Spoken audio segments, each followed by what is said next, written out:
Саламатсыңар балдар, бүгүнкү сабагыбыздын темасы позициялык эсептөө системалары.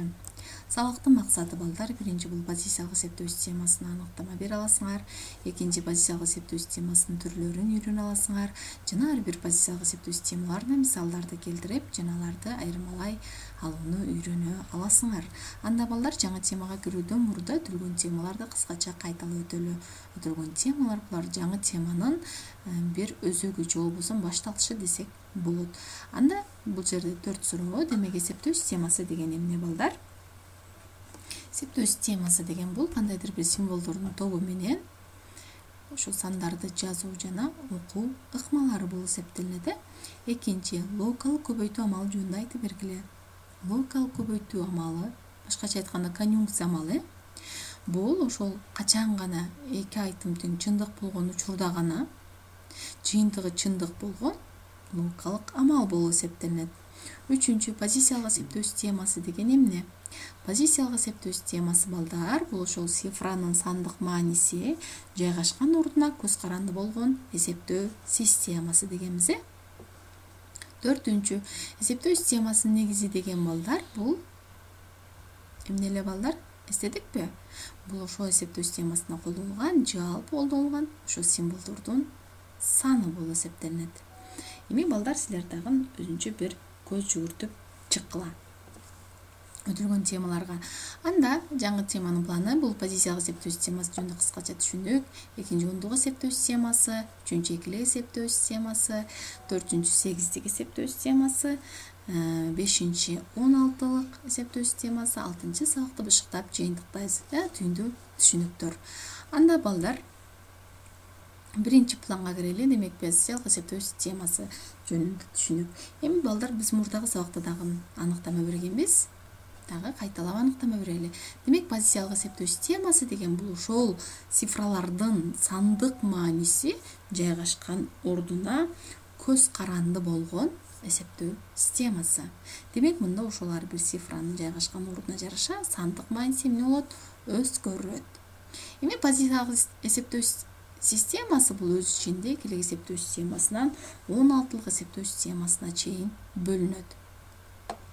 Мында ошол эсептөө системаларында колдонулган символдордун санына жараша аталыштар да келип чыгат. Экилик эсептөө системасы деген, демек, эки эле цифра колдонулат бул жерде. Демек, негизи 2-ге барабар. Үчтүк эсептөө системасы десе, демек, ал жерде 3 эле цифра колдонулат. Аталышы дагы ушундан келип чыгат. Жана ошентип уланат. Ондук эсептөө системасынан кийин, мисалы 11-дик эсептөө системасында бизде 10 эле цифра бар. Демек, андан кийин латын чоң алфавиттерин менен толукталып 16-лык эсептөө системасына чейин бөлүнөт. Демек, 16-лык эсептөө системасында бул 9-дан кийин A, B, C, D, F бул 16 символ болгончо латын чоң алфавиттери менен толукталат. Эми балдар, мунун ичинде биз экилик эсептөө системасы, 8-дик эсептөө системасы жана 16-лык эсептөө системасы бул компьютерде же болбосо электрондук эсептөөчү машиналардын системаларында колдонулат. Жана 10-дук эсептөө системасы бул күнүмдүк турмушубузда колдонобуз биз. Демек, ушул 4 эсептөө системасына кеңирээк токтолобуз. Анда кийинки план балдар. 10-дук эсептөө системасы. 10-дук эсептөө системасы балдар, бул негизи 10-го барабар болгон биздин күнүмдүк турмушубуздагы эсептөөлөрдө колдонулган позициялык эсептөө системасы. Демек, мында канча цифра колдонулат экен балдар? Негизи 10-го барабар болсо, демек 10 цифра колдонулат. Жана биздин математикабыз, күнүмдүк турмушубуздагы бардык эсептөөлөрүбүз ушул эсептөө системасында жүргүзүлөт. Демек, негизи канчага барабар? 10-го барабар. Негизин балдар пи тамгасы менен белгилейбиз. Алфавити болсо 0-дон 9-га чейинки символдордун топтому.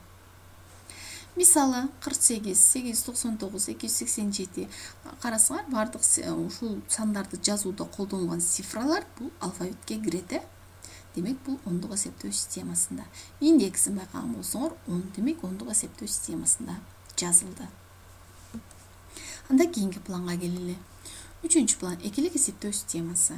Бул негизи 2-ге барабар болгон электрондук эсептөөчү машиналардын системасында колдонулган позициялык эсептөө системасы экен. Бул башкача айтканда компьютер тили делет.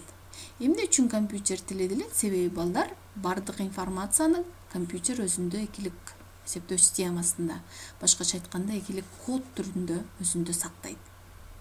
Биз графикалык, сандык, видео дейли, аудио дейли, ушундай тааныган информацияларды киргизүүдө анын баарын компьютер 0-1 түрүндө же болбосо экилик эсептөө системасында гана түшүнүп өзүнө сактайт. Негизи демек мында 2ге барабар, пи 2ге барабар. Алфавити 0 жана 1.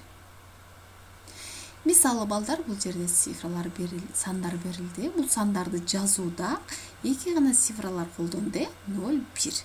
Байкаган болсоңор балдар, негизи бул индекси канча болуп турат? 2 болуп турат. Демек булар бардыгы экилик эсептөө системасына жазылган сандар. Эми экилик эсептөө системанын артыкчылыктары бул цифраларды физикалык жактан ыңгайлуу көрсөтүү. 1 деген цифра бул ток бар дегенди түшүндүрөт. Ал эми 0 деген цифра бул ток жок деген маанини түшүндүрөт.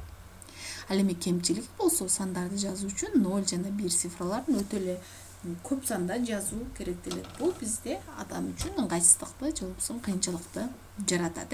Бул кемчилиги. Эми балдар, компьютердин эси мындай ячейкалардан же болбосо клетка уячалардан турат. Ар бир уячага ушу биз маалыматтардын баарын компьютер 0-1 түрүндө кабыл алат дедик го. Демек ошол 0-1лер барып ошол уячаларга эмне кылат? Жайгашат. Ошол ар бир уячага жайгашкан 0-1лер булар биттер болуп эсептелет балдар. Түшүндүкпү? Ал эми ошол биттердин көптүгү байттарды түзөт. 8 бит 1 байтты түзөт. Түшүндүк балдар? Ана кийинки планга келели. 8-тик эсептөө системасы. 8-тик эсептөө системасы бул демек бул негизи 8ге барабар болгон электрондук эсептөөчү машиналардын системасына колдонулган позициялык эсептөө системасы. Демек мында негизи 8ге барабар. Алфавити болсо 0-дон 7ге чейинки 8 цифраны өз ичине камтыйт. Түшүндүк? Бул 8-тик эсептөө системасы дагы бул компьютерде же болбосо электрондук эсептөөчү машиналардын системаларында колдонулат. Эмне үчүн 8-тик балдар? Себеби 8 деген 2-нин даражасы кандайдыр бир, 2-нин 3-чү даражасы 8-ти түшүндүрөт балдар. Демек, ошол 2-ден 3-өө бул 8 дегенди түшүндүрөт. Ошонун негизинде бул 8-тик эсептөө системасында бул компьютерде колдонулат. Эми карасаңар, мисалы 756, 541, 447 деген сандар берилди. Байкагыла балдар, жакшылап көңүл бурула, ар бир бул 3 санды тең жазууда колдонулган цифралар бул ошол 8-тик эсептөө системасына эмне кылат? Дал келет. Эң чоң маани түшүндүргөн бул 7. Индекс болсо бары 8. Түшүндүк балдар? Эми балдар, 8-тик эсептөө системасы демек биз эмне үчүн компьютерде колдонулгандыгын түшүндүк. Мында негиздери 8 жана 16 болгон эсептөө системалары тандап алуунун себептери эмне үчүн компьютерде колдонулган себеби демек ошол сандар 2 санын даражалары болгондугу менен эме болот? Түшүндүрүлөт.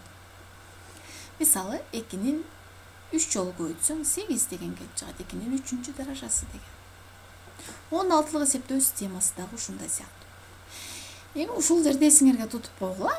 Бизге көнүмүш болгон 8 жана 9 сандары менен сандары катышкан, цифралары катышкан санды биз 8-тик эсептөө системасына кирбешини эсиңерге тутуп койгула. Себеби эң чоң маани түшүндүргөн ал жерде разряд же болбосо сан бул 7 болуп эсептелет.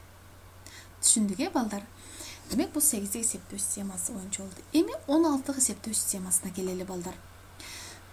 Бул жерде 8-тик эсептөө системасында сандарды жазуу ирети берилди балдар. Буга да көз жүгүртүп койгула, 0-дон 7-ге чейин. Жана андан кийин 10, 11 болуп кетет. Бул ошол сандар жазуу иретинде. Себеби эмне үчүн 8 болбойт? Эмне үчүн 9 болбойт? Ал себеби ал 8 эсептөө системасынын алфавитине кирбейт. Эсиңерге муну сактап койгула, макулбу? Эми 16 эсептөө системасы деген балдар, демек өйдөдөгү эрежелерге таянып, демек 16 эсептөө системасы бул негизи 16га барабар болгон эсептөө системасы экен. Анын алфавити бул 0дон F'ге чейин. Биз жогоруда да айттык. Бизде 10 эле цифра болгондуктан 16 символ керек. Цифра болуш үчүн анда биз латын чоң алфавиттери менен толуктайбыз. F'тин мааниси мында канчага барабар? 15ке. B'nin manisi 10 bul 11 bolsa bul 12'ye barabar misal B'nin manisi. Bul 16 эсептөө системасы. 16 эсептөө системасындагы бул электрондук эсептөөчү машиналарда колдонулат. Жогоруда айттык, бул дагы 2-нин 4-чү даражасы болгондуктан бул ушул компьютерде бул эсептөө системасы да колдонулат. Эми мында эсиңерге тутуп койгула балдар, бул жерде демек бул биттерди биз өйдөдө айттык, ар бир ячейкага жайгашкан 0 жана 1лер, булар биттер болуп эсептелет.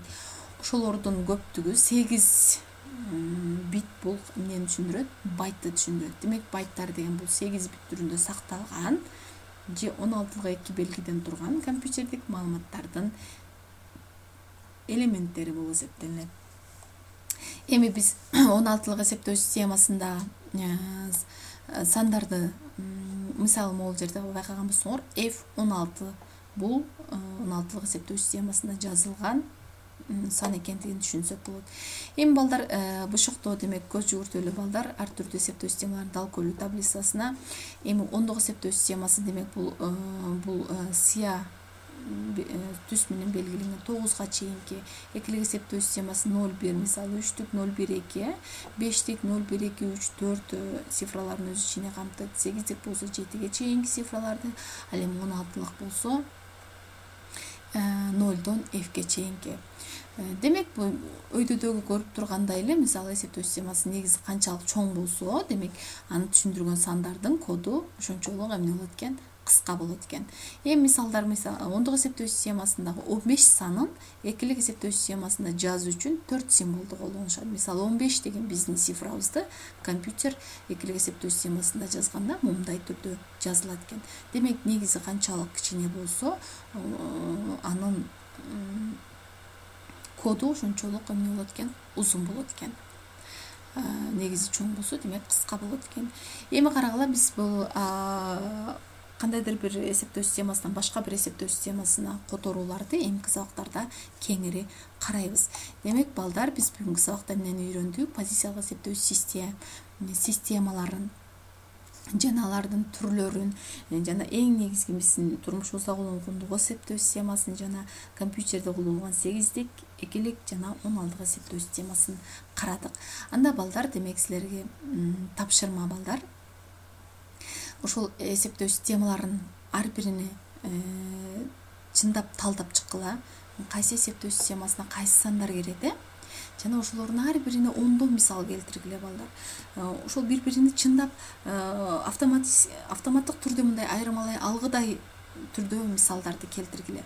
Жана ар бир эсептөө системасынын алфавитин негизин жана анын жазылышын туура жазганды карагыла. Жана мисалы бул жерде суроолор жана тапшырмалар бар.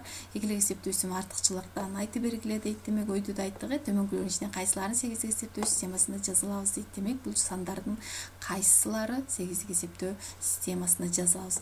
Жана бул алфавитке туура келген эсептөө системаларынын негиздерин жазгыла. Бул кайсы эсептөө системаларынын алфавити. Жана төмөнкү сандар жазылган эсептөө системасы кандай минималдуу негизге ээ болушу мүмкүн? Кандай минималдуу негизге ээ болушу мүмкүн? Аларды дал келтирип, кайсы эсептөө системасына кирерин индексине жазгыла. Анда сабак түшүнүктүү болгон болсо балдар, кийинки сабакта жолугушканча